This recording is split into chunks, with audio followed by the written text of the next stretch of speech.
مسجد الحرام مکۃ المکرمہ اور مسجد النبوی مدینہ المنورہ سے خطبے کا اردو ترجمہ کے لیے ہمارے سوشل نیٹ ورک کو فالو کرنا نہ بھولیں اور اپنے دوست احباب کے ساتھ بھی ضرور شیئر کیجیے۔ خطبہ جمعہ مسجد الحرام، تاریخ 10 رمضان 1447 ہجری بمطابق 27 فروری 2026 عیسوی۔ موضوع ماہ رمضان، نیکیوں اور بھلائیوں کا موسم۔ خطیب فضیلۃ الشیخ عبدالرحمن السدیس حفظہ اللہ، ترجمہ محمد اقبال یاسین۔ ہر قسم کی تعریف اللہ کے لیے ہے، ہم اس کی حمد کرتے ہیں، اس سے مدد مانگتے ہیں، اس سے مغفرت چاہتے ہیں۔ ہم اس کی حمد و ثنا کرتے ہیں اور اس کا شکر ادا کرتے ہیں کہ اس نے ہمیں ایسے بابرکت موسم عطا کیے جن کی مدح سرائی اعضاء و جوارح اور دلوں نے کی، اور جس کا ورد زبانوں اور ضمیروں نے کیا۔ بڑھتے ہوئے فضل و احسان پر معبود کے لیے حمد کے بعد حمد ہے، اور ہر وقت ہم شکر ہے، ہم قیامت کے دن جس کے ثواب کی امید رکھتے ہیں۔ میں گواہی دیتا ہوں کہ ایک اللہ کے سوا کوئی معبود برحق نہیں، اس کا کوئی شریک نہیں، جس نے بھلائی کی طرف سبقت کرنے والوں کو بلند مقام پر فائز کیا۔ میں گواہی دیتا ہوں کہ ہمارے نبی محمد اللہ کے بندے اور رسول ہیں، جو صبح و شام فضیلتوں اور بھلائیوں کی طرف بلانے والے ہیں۔ اللہ درود و سلام اور برکت نازل کرے آپ پر، آپ کے آل و اصحاب پر، جو بھلائی حاصل کرنے کے لیے معزز کاموں کی طرف سبقت کرنے جانے، عزت و شرف کے میدانوں میں پاکیزہ اثر چھوڑنے میں کامیاب ہونے والے، اور قربت الہی میں بلند مقام پر فائز ہونے والے ہیں۔ اما بعد، اللہ کے بندو، اللہ کا تقوی اختیار کرو۔ آپ کو مبارک ہو کہ آپ ماہ سیام کے سائے سے لطف اندوز ہو رہے ہیں، اس کی معطر ہواؤں میں راحت کی سانس لے رہے ہیں۔ روزہ اللہ تعالی کا تقوی حاصل کرنے کے لیے مشروع کیا گیا۔ اے ایمان والو، تم پر روزہ فرض کیا گیا جیسے کہ تم سے پہلے لوگوں پر فرض کیا گیا تھا، تاکہ تم تقوی شعار بن جاؤ۔ اور مومنو، یہ دیکھو، ہم منافع والے مہینے سے اس کی نوازش، خوبصورتی اور عظمت کے ساتھ لطف اندوز ہو رہے ہیں۔ یہ مہکتا مہینہ جس کی فضیلت نمایاں ہے، بھلائیوں سے لبریز ہے، جس کی برکت کے ساتھ صبح نمودار ہوئی ہے، جس کی پھوٹتی خوشبو سے شہر اور ملک معطر ہیں، تاکہ ہماری بیتاب روحیں رحمت و خوشبو سے سرشار ہوں۔ اللہ اکبر! ماہ رمضان اس ربانی رحمتوں کا مہینہ ہے جو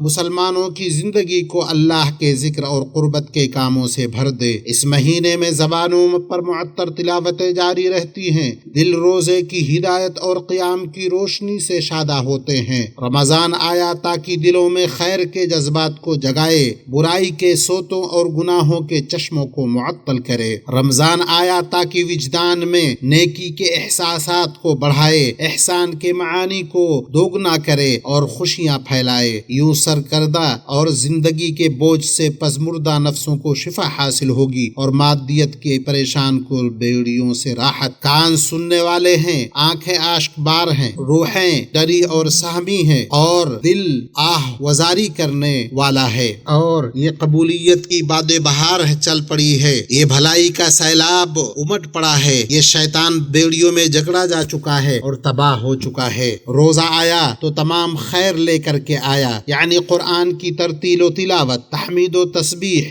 نفس قول و عمل میں سرگرم ہے، دن میں روزہ اور رات میں تراویح۔ مومنو سنو، تم اپنے جوارح و اعضاء پر عقل و خرد کی لگام لگاؤ، پرہیزگاری تقوی کا پہرا بٹھاؤ، تاکہ روزہ کمی اور خلل سے محفوظ رہے۔ آپ صلی اللہ علیہ وسلم نے فرمایا، روزہ وہ ڈھال ہے جس کی مدد سے بندہ جہنم سے بچتا ہے، اور یہ تبھی حاصل ہوگا جب اعضاء و جوارح مہلک اور سنگین گناہوں سے دور رہیں گے، جب زبان لغوبات اور بکواس سے بچے گی، جب کلام دل آزاری سے محفوظ ہوگا، جب نگاہ حرام سے پھرے گی، جب قدم ناشائستہ اقدام سے رکا رہے گا، جب فیاضی کے ہاتھ پھیلائے جائیں گے، جب ایذا رسانی سے بچا جائے گا، اور جب ایسے پاک صاف خوف زدہ دلوں کے ساتھ اللہ کی بارگاہ گاہ میں گریہ وزاری کی جائے گی جن میں سچی توبہ، اخلاص اور توحید ہو۔ اس سب کا صلہ صرف نعمتوں والی جنت میں بلند مراتب ہیں۔ سو روزے داروں اور قیام کرنے والوں کو خوشخبری۔ مسلمانوں،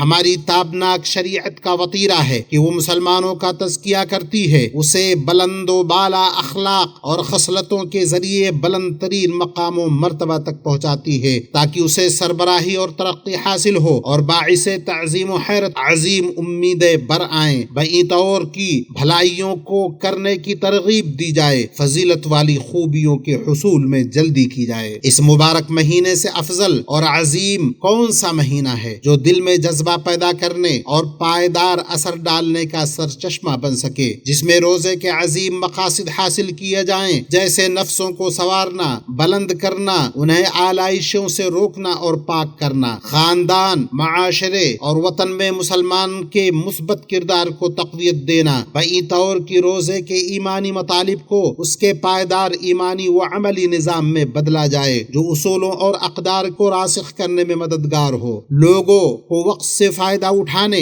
اثر پیدا کرنے پر ابھارا جائے، علم و عمل اور عبادت و اخلاق میں توازن برقرار رکھا جائے، معتدل منہج پر قائم رہا جائے، دینی گفتگو میں میانہ روی اختیار کیا جائے، صورتحال کو شرعی نصوص سے اس طرح جوڑا جائے کہ شرعی مقاصد حاصل ہوں، اسلامی معاشرہ کا اتحاد اور معاشرے کے مختلف گروہوں کا باہمی تعلق اور یکجہتی کا تحفظ ہو۔ تو پتہ چلا کہ یہ جذبہ نیت و ارادہ ہے، عزم و عزیمت ہے، منافست و تیزگامی ہے، مقابلہ آرائی اور اقدام ہے، بہتر اور پختہ عمل ہے، امتیاز و لگن ہے، امنگ اور بہترین کارکردگی ہے۔ اسی طرح پائیداری، جاری رہنے والا فائدہ، باقی رہنے والا اثر اور ذخیرہ کیا جانے والا اجر ہے۔ حدیث میں ام المؤمنین عائشہ رضی اللہ عنہا سے روایت ہے کہ رسول اللہ صلی اللہ علیہ وسلم سے پوچھا گیا کون سا عمل اللہ کے نزدیک سب سے محبوب ہے؟ آپ نے فرمایا سب سے پائیدار عمل گرچہ وہ تھوڑا ہی کیوں نہ ہو۔ اسے مسلم نے روایت کیا ہے۔ مسلمان بھائیوں، ماہ رمضان صرف عبادتوں میں محنت کرنے کا مہینہ نہیں بلکہ وہ سال بھر برقرار رہنے والے جذبے اور پائیدار اثر کا مہینہ ہے۔ یہ مہینہ عزائم والے افراد کے لیے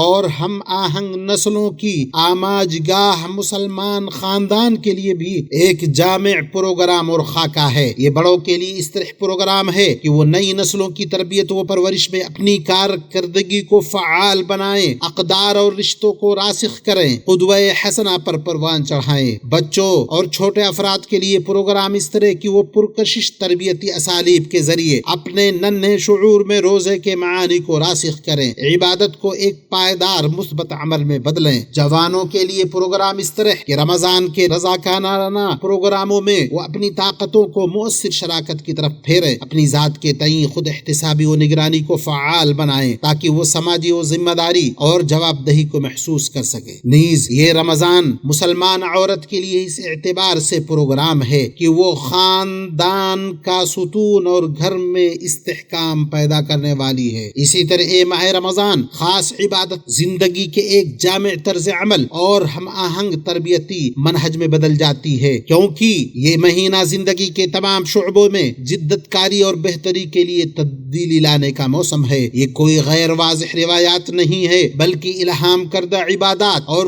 اس پائیدار عمل کی تعمیر ہے جس کا اثر دنیا و آخرت میں باقی اور محفوظ رہے گا۔ میرے پیارے بھائی، آدمی وہاں ہے جہاں اس کے کارنامے ہیں، اس کے لیے تو سب سے بہتر کارنامہ انجام دے۔ جب لوگ نیک کاموں کا بوجھ اٹھانے سے بچیں تو انہیں بڑھ کے اٹھا لے۔ ایمانی بھائیوں، تم روزے کے مہینے کو نقطۂ آغاز بناؤ بھلائی و نیکی کے کاموں کا، رواداری اور صلح و صفائی کا، حسد و کینہ چھوڑنے کا، سینے اور دل کی سلامتی کا، اتحاد و حسن و زن کا، صدقہ و احسان کا، خاندان اور صلہ رحمی پر توجہ دینے کا، جوان لڑکوں اور لڑکیوں کی نگہداشت اور ان کی اچھی تربیت کرنے کا، امت میں اتحاد قائم کرنے اور اختلاف و تفریقہ سے دور رہنے کا، وسطیت و اعتدال کو مستحکم کرنے کا، امن و سلامتی قائم کرنے کا، جنت کے لیے کام کرنے اور جہنم سے بچنے کا، وقتوں کی حفاظت کا، بامقصد مواد تیار کرنے اور سوشل میڈیا، سیٹلائٹ چینلوں اور جدید ذرائع ابلاغ کے اقدار اور احترام کے اصولوں کو حفاظت کرنے کا، اور دین و اقدار کی خدمت، وطنوں کی سلامتی کے لیے ٹیکنالوجی کو مسخر کرنے کا نقطۂ آغاز بنا بناؤ۔ اپنے رب کا شکر ادا کرو کہ اس نے تمہیں اس مبارک مہینے تک پہنچایا۔ کتنے لوگ ہیں جو پچھلے رمضان میں ہمارے ساتھ تھے، وہ ہم سے رخصت ہو چکے ہیں۔ ہم اللہ سے اپنے لیے، ان کے لیے رحمتوں اور وسیع جنتوں کا سوال کرتے ہیں۔ اس مہینوں کو پانے پر شکر گزاری کے تتمہ میں سے ہے کہ اس مہینے میں بکثرت احسان کیا جائے، محتاج لوگوں کی مدد کی جائے، اللہ کے بندوں کے لیے آسانیاں پیدا کی جائے۔ ہمارے نبی صلی اللہ علیہ وسلم لوگوں میں سب سے زیادہ سخی تھے۔ آپ رمضان میں سب سے زیادہ سخاوت کرنے والے تھے۔ آپ صدقہ و خیرات میں بہتی ہوا سے بھی زیادہ سخی ہوتے۔ چنانچہ آپ صلی اللہ علیہ وسلم کو اپنا اسوہ بناؤ، نیکیوں میں سبقت کرو، دعاؤں میں جد و جہد کرو۔ فرمان ربانی ہے، جب میرے بندے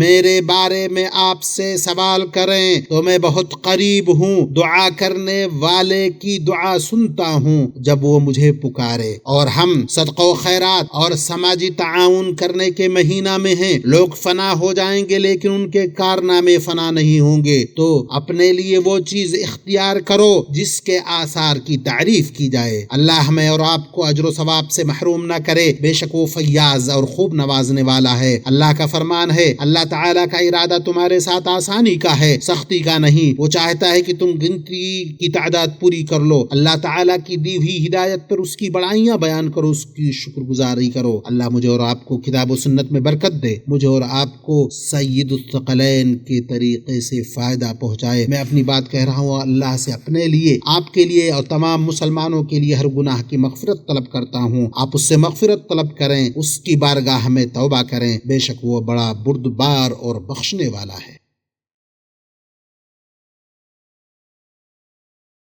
تمام تعریف اللہ کے لیے ہے، اس نے ہمیں نیکی میں سبقت لے جانے اور باوقار مقابلہ کرنے کی ترغیب دی۔ میں گواہی دیتا ہوں کہ ایک اللہ کے سوا کوئی معبود برحق نہیں، اس کا کوئی شریک نہیں، اور میں گواہی دیتا ہوں کہ ہمارے نبی محمد اللہ کے بندے اور رسول ہیں۔ نیکی آپ کی طبیعت میں رچی بسی تھی، آپ سے مانوس تھی۔ اللہ تعالیٰ درود و سلام نازل کرے آپ پر، آپ کے آل و اصحاب پر، اور ان سب پر جو قیامت کے دل لوگوں کے جمع کیے جانے تک ان کے نقش قدم پر نیکی کے ساتھ چلتے رہیں۔ اما بعد، اللہ کے بندو، قول و فعل میں اللہ کا تقوی اختیار کرو، فروتنی اور اطاعت کے ساتھ اس سے ڈرو، اور جو اللہ اور اس کے رسول کی اطاعت کرے اور اللہ سے ڈرے، اس کی پرہیزگاری اختیار کرے، تو یہی لوگ کامیاب ہونے والے ہیں۔ مومنوں، روزہ بے شک عظیم مقاصد اور واضح حکام کے لیے مشروع کیا گیا۔ ان مقاصد میں سر فہرست دین کی حفاظت، تقوی کا حصول ہے۔ یہی وہ اعلیٰ ترین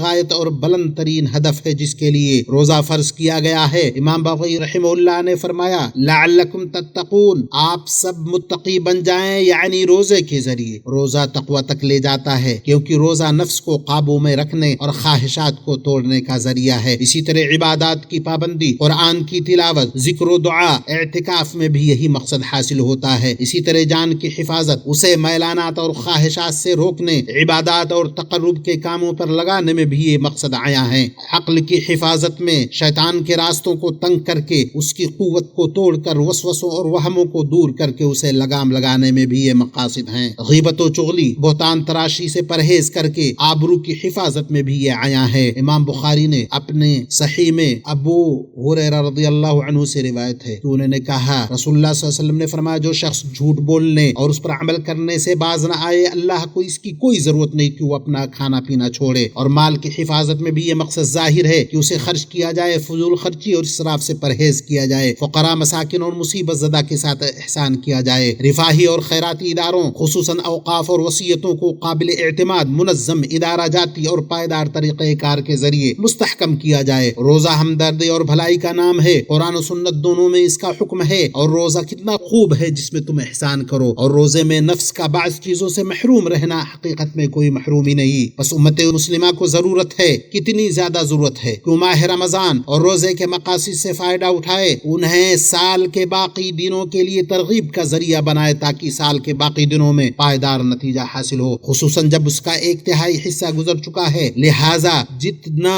باقی رہ گیا ہے اعمال صالحہ سے اس کا تدارک کر لو، تاکہ تم اللہ کے فضل و کرم سے قبولیت اور جہنم سے آزادی سے شاد کام ہو جاؤ۔ اللہ کے بندو، اللہ آپ آپ پر رحم فرمائے۔ خفیہ و علانیہ رسول اکرم صلی اللہ علیہ وسلم پر درود و سلام بھیجو، اس ہستی پر جو تمام مخلوقات میں سب سے بہتر، سب سے زیادہ باعزت، سب سے بلند مرتبہ ہیں، ہمارے نبی محمد بن عبداللہ الہاشمی القرشی پر، جیسا کہ تمہیں اس کا حکم رب کریم نے دیا ہے۔ اللہ عز و جل نے فرمایا، بے شک اللہ اور اس کے فرشتے نبی صلی اللہ علیہ وسلم پر درود بھیجتے ہیں، اے ایمان والو تم بھی ان پر درود بھیجو اور خوب سلامتی بھیجا رہے۔ اللہ نے اپنے فضل سے محبوب صلی اللہ علیہ وسلم پر درود نازل فرمایا اور مخلوقات میں آپ کو عظیم مرتبہ عطا کیا۔ اے وہ لوگ جو ان کی شفاعت کی امید رکھتے ہو، ان پر درود و خوب سلام بھیجو۔ اے اللہ اپنے بندے اور رسول محمد پر اور ان کے تمام آل و اصحاب پر درود بھیج، اور جو ان کے راستے پر چلے ان کی پیروی کرے۔ اے بہترین درگزر کرنے اور معافی دینے والے رب، اور ہمیں بھی ان کے ساتھ شامل فرما دے اپنے فضل و کرم سے،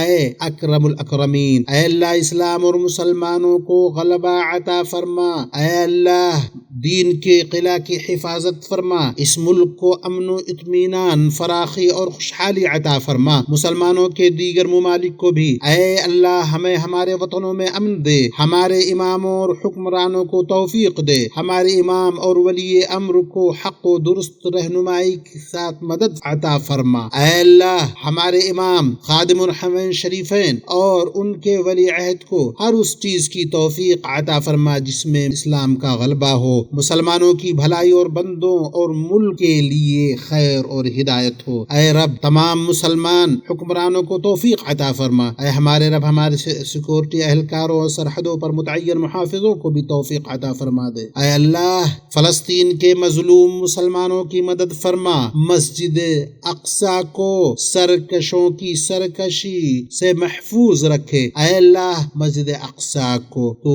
محفوظ رکھ۔ اے اللہ ہمیں ماہ رمضان کے روزے اور قیام میں مدد فرما، ہمیں اس میں نیک کاموں کی توفیق عطا فرما۔ اے اللہ ہمیں اس میں تیرے ذکر، تیری شکر گزاری، تیری اچھی عبادت کرنے میں ہماری مدد فرما۔ اے اللہ اسے ہمارے لیے نیک اعمال کا نقطۂ آغاز اور گناہوں کا خاتمہ بنا دے، ہماری نیتوں کو درست فرما دے، ہمارے درجات کو بلند کر ہماری خطائیں مٹا دے۔ اے دعاؤں کو قبول کرنے والے، اے اللہ ہمیں رمضان کے لیے صحیح و سالم رکھ، رمضان کو ہمارے لیے ہمارے سپرد کر دے اور اسے ہم سے قبول شدہ صورت میں لے لے۔ اے اللہ بے شک تو بخشنے والا ہے، بخشنے کو پسند فرماتا ہے، تو ہم پر بھی بخشش کر اور ہمیں اپنی آگ سے نجات پانے والوں میں شامل فرما دے، ہمارے والدین اور تمام مسلمانوں کو بھی آگ سے پناہ دے۔ اے رب العالمین ربنا آتنا فی الدنیا حسنة وفی الآخرة حسنة وقنا عذاب النار، ربنا تقبل منا انك انت السميع العليم وتب علينا انك انت التواب الرحيم۔